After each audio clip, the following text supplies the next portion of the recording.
And also, we able to authenticate those videos that we submitted to the So this video has been authenticated already by the NBI. Never before in the entire history of the world has a sitting vice president threatened to kill the president and his wife on live streaming video of staff dito mismo sa loob ng batasan. Ito ang pinakamalalang ground for impeachment. Pinakita nito ang kawalan ng tamang pag-iisip ni VP Sara. Martin Romualdez, Lisa Marcos, Bongbong Marcos. Huwag ka mag-alala, ma'am, sa security ko. Kasi may kinausap na ako na tao. No joke. Nagbilin na ako, ma'am. The Honorable Percy Sendanya. Thank you very much, Madam Chair. May we request our Secretary to please prepare the clip of the Vice President that was recorded here in the premises of the House that is the subject of this ground of the complaint. Can we play the video, please? You are requesting for the video of the Vice President taken inside the premises of the House of Representatives. May we know the exact date of this video? This video was the video during the early morning of 23 November 2024 when she called a press conference with members of the media through a Zoom call. With that, we direct the, I believe that this was produced by the NBI as well. Director Matibag? Yes, Madam Chair. Is this video being asked by the Honorable Sendanya to be played part of those submitted last April 14? Yeah, it's part of the submission based on the subpoena issued by this honorable committee. And also, we able to authenticate those videos that we submitted to the So this video has been authenticated already by the NBI. With that, we direct the COMSEC to the Secretariat to play the video of the Vice President taken inside the premises on November 23, 2024. Ang ina ninyong lahat. Martin Romualdez, Lisa Marcos, Bongbong Marcos. Madam Chair, can we begin the video again because the audio was not clear at Please the beginning. replay and please max the volume.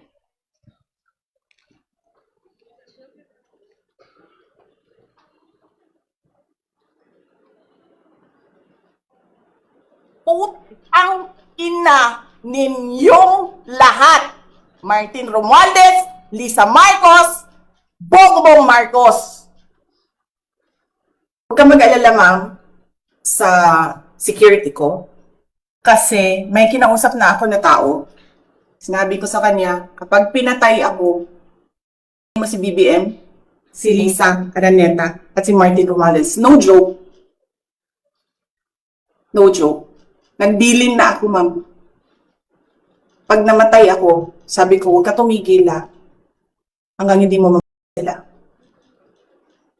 And then he said yes. We now recognize the Honorable Laila De Lima. Thank you, Madam Chair. I have a few clarificatory questions and then a manifestation. Proceed. But anyone from the NBI team can respond. Just clarificatory lang po. Based on Annex G attached on your affidavit of investigation, can you confirm that the Bureau, the NBI, issued a subpoena directing VP Sara to appear in the NBI office of the Director on November 29, 2024 to shed light on the investigation of the alleged grave threats? Yes, Nagpadala ma'am, ba we kayo do. ng subpoena?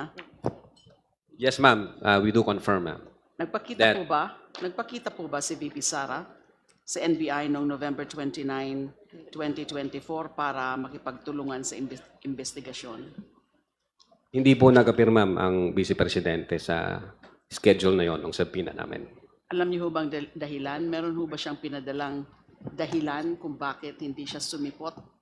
Meron po siyang letter, ma'am, through her counsel.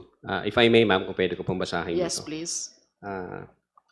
VP Duterte informed the NBI that she will not be able to attend on the scheduled date as she will be attending office matters requiring her urgent attention as a consequence of the ongoing House Representatives Committee on Good Government and Public Accountability's inquiry into the Office of the Vice President and Department of Education's fund utilization. On that same letter, VP Duterte requested for a copy of the complaint. Okay, so ang sabi po, she's attending to urgent office matter. Yun po ang kanyang dahilan sa hindi niya pagsipot noong November 29, 2024. Yes, ma'am. Base po sa letter na yun. Based naman po on Annex J of your affidavit of investigation, can you confirm na nag-issue po uli kayo ng subpoena kay VP Sara commanding her to appear on November 11, 2024 before the Office of the Director of NBI? Yes, Again, ma'am. We in light issued of the a second subpoena investigation. to her, ma'am. Sumipot po ba siya? Pumunta po ba siya? Hindi po, ma'am, for the second time. Hindi po nag-appear ang ating Vice Presidente. Ano naman po ang naging dahilan this time? Second time around, November 11, 2024. If I may, ma'am, kasi meron hong letter na pinadala through her counsel. Again, the NBI was informed that VP Duterte will not appear on the scheduled date and denied having made any threat. Quote, with respect, we must state the obvious that the Honorable Secretary of Justice is the Office Administrative Superior, Head of Agency, and the President's alter ego, while the Honorable Executive Secretary is the President's chief alter ego. Given these facts, you will kindly understand our client's prudence in her cooperation with our office and her desistance from appearing and giving any statement on 11 December 2024. That said, our client vehemently denies having made any threat constituting grave threats under Article 282 of the Revised Penal Code in relation to Section 6 of RA 10175, terrorism and any other punishable acts under Republic Act 11479, or any other crime. Since your office acknowledges that it has access to publicly available material on the internet, we are confident that the content and context of the entire press conferences, subject matter of your investigation will bear this out. Close quote. Okay, so sinabi nyo na dinideny Yes, ma'am. ni VP Sara ang kanyang mga pagbabanta laban sa Pangulo, sa First Lady at sa former Speaker of the House. Kahit itong mismong threats na ito ay nagaling na mismo sa kanyang bibig at kitang-kita natin doon sa Kong Laila, closer to the microphone, please. kahit po yung threat mismo ay nanggaling sa kanyang mismong bibig at kitang-kita po natin sa video. Based on her letter, ma'am, yes. Opo. Yes. And yung video is na-authenticate ng NBI. Yes, ma'am. Hindi yun gawa-gawa lang, hindi yun AI. Yes, ma'am. We hashed the data, the subject data, meaning the virtual press conference, which was live streamed through social media platform. When we say hashing, we apply a mathematical function to that data to convert it into a fixed length value called hash value. Yun po yung ini-explain kanina ng aming technical. So authenticated. Yes, ma'am. Authenticated po siya. Based din po sa inyong affidavit of investigation, can you confirm na nag-issue din po ang NBI ng subpoena to some representatives of the media, some personalities of the media who attended yung OVP press conference na yan noong November 23, 2024, yung online press con? Yes, ma'am. Huwag sa- na lang ho natin banggitin ang mga pangalan ng mga media personalities na mga inimbitan nyo, sinabpina nyo. Pero ang pinapa-confirm ko lang po, meron po kayong ilan-ilan na mga miyembro ng media na sinabpina rin to shed light on this also because they were present in that virtual or online press conference. Yes, ma'am.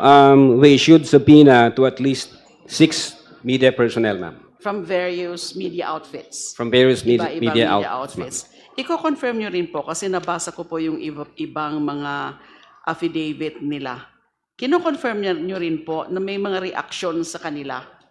Doon sa ilan-ilan sa kanila tungkol doon sa ang isa nagsabi, I was surprised, shocked nung narinig na yung pagbabanta na yon Yeah. ni VP Sara. I was surprised, shocked, but I kept myself composed. Yung isa naman, ayun, yung parang nagulat siya.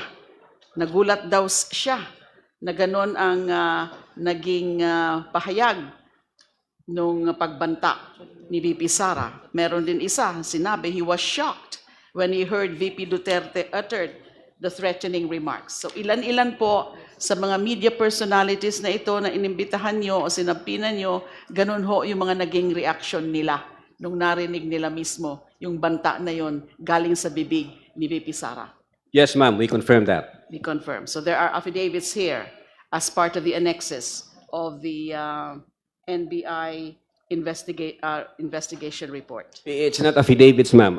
It's minutes of interview, ma'am. Minutes of interview. Ganon yung mga sinabi nilang naging reaction nila. Opo, ma'am. Okay.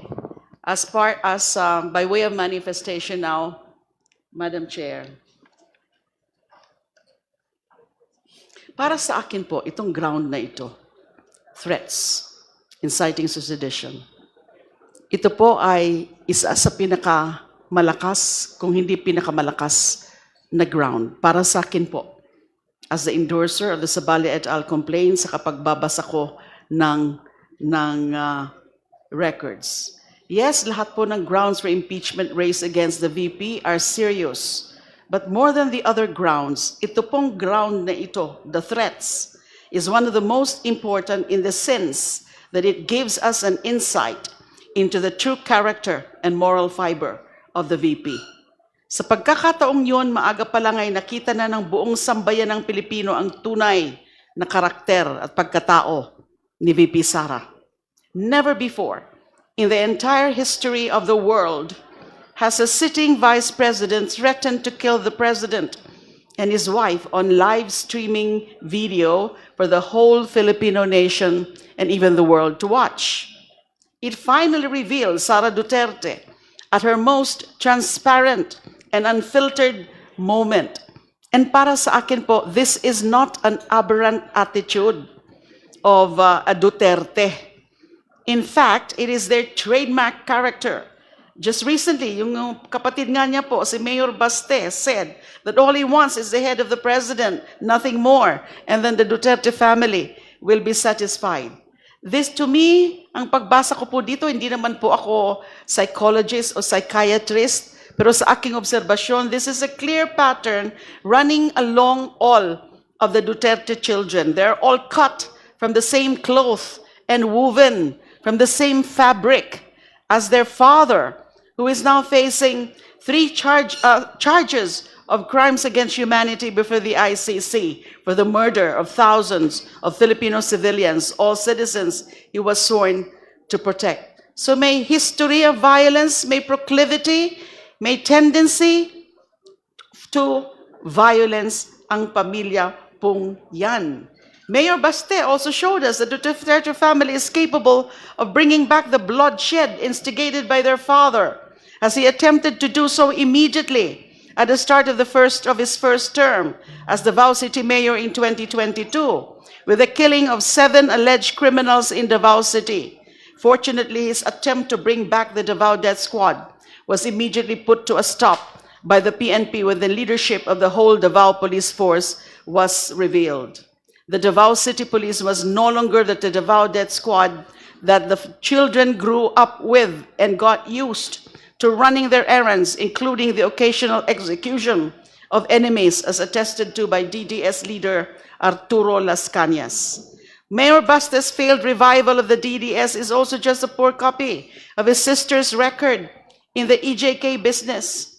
According to Las Cañas, then Mayor Sara, together with the then City Police Chief and now Senator-at-Large Bato de la Rosa, were the ones to come up with Oplan Tokhang as an operation modus of the DDS. Marami pong sinabi si Las Cañas sa kakayahan ni VP Sara na maging katulad ng kanyang tatay, Kaya nung sinabi ni VP Sara na kumuha na siya ng hitman para patayin ang first couple, hindi po yun biro.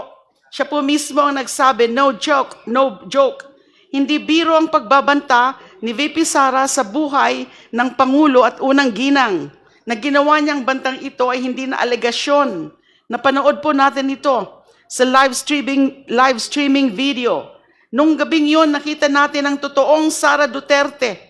Nanlilisik ang mata, halos bumula ang bibig, at lumabas ang dugo sa tenga dahil tila ba sasabog na ang kanyang ulo sa galit dahil sa pag-detain sa kanyang chief of staff dito mismo sa loob ng batasan. The irony of this is that it all happened here, within the premises of the House of Representatives, in the same government compound where we are sitting now in judgment whether or not to recommend to the House plenary the filing of the articles of impeachment against VP Sara to the Senate for an impeachment trial. And so we have gone full circle, Madam Chair. Sa haba-haba ng prosesyon na nag-umpisa sa opisina ni Kong Paulo Duterte nung gabi, noong November 23, 2024, bumalik tayo ngayon para dinggin ang krimen at impeachable offense na naganap malapit lamang sa bulwagan na ito. Ang seryosong pagbabanta sa buhay ng Pangulo, unang ginang, dating speaker ng kanyang pangalawang Pangulo. Hindi bale sana kung walang gulugod sa likod ng banta. Pero katulad po ng aking sinabi, may kakayahan si VP Sara at ang pamilya Duterte na isa katuparan ng kanilang mga bantang pagpatay sa Pangulo. Sa katunayan, ilang beses na nilang hinahilintulad ang Pangulo sa libo-libong drug addict na pinapatay ng kanilang tatay. Sa tingin ko po, sa akin po, ito ang pinakamalalang ground for impeachment. Dahil pinakita nito ang kawalan ng tamang pag-iisip ni VP Sara. Again, I'm not a psychologist or psychiatrist, but that's what I can see from the character and personality of VP Sara. Hindi lamang pagbabanta sa buhay ng Pangulo ang ating nasaksihan noong gabing yon mula sa room 304 ng South Wing Annex, kung hindi ang lagim na kinakaharap ng ating bayan sa ilalim ng isa na namang Duterte. That is my manifestation, Madam Chair, for the record. Thank you. Thank you, Honorable De Lima.